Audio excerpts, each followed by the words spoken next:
وسلم نے صحابہ سے پوچھا کہ جانتے ہو کہ مفلس کون ہوتا ہے؟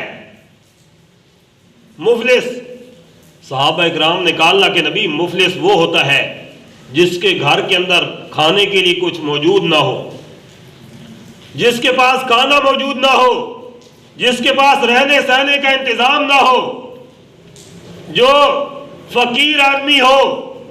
آپ نے فرمایا میرے صحابہ یہ تو دنیا کا مفلس ہے، ایک آخرت میں مفلس ہوگا، اس کو جانتے ہو؟ تو صحابہ اکرام نے فرمایا اللہ کے نبی آپ ہی بہتر جانتے ہیں۔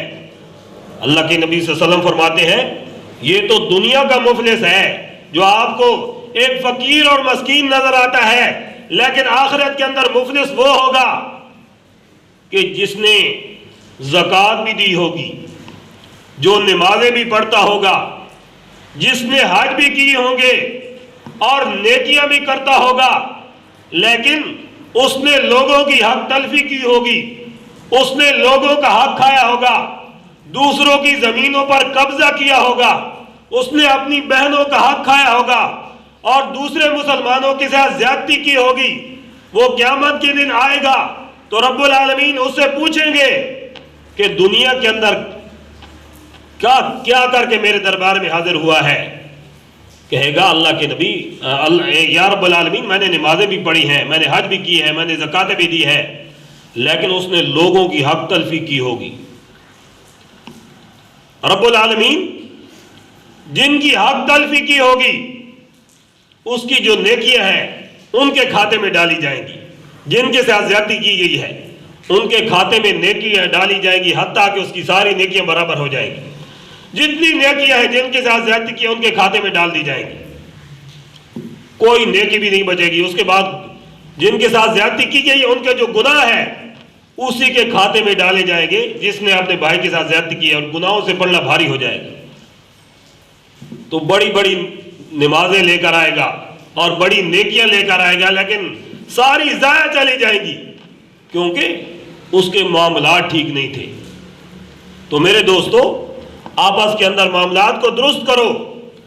آج ہم نے لوگوں کا قرض دینا ہے، ہماری جائیدادیں موجود ہیں، ہمارے پاس گاڑیاں موجود ہیں، لیکن ایک آدمی کے پیسے دینے ہیں، ایک آدمی کے ساتھ ہمارا لین دین ہے، زمینیں پڑی ہیں، دکانیں موجود ہیں، لیکن وہ آپ کے پیچھے پھر رہا ہے پیسے دے دو پیسے دے دو۔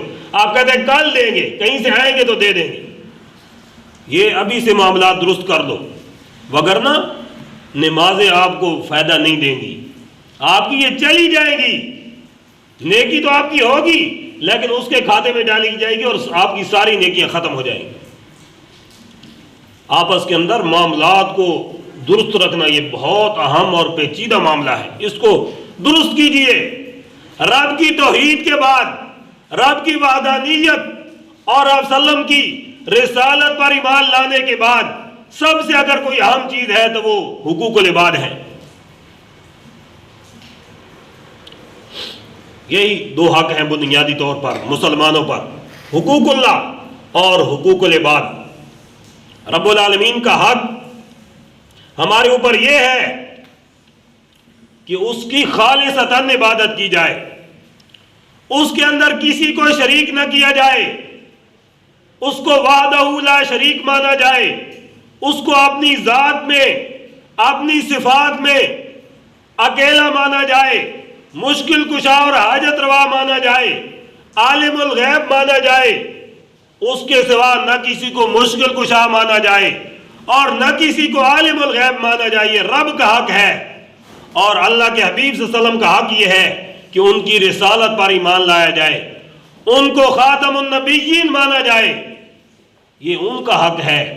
اور لوگوں کا آپس میں ایک دوسرے پر کیا حق ہے؟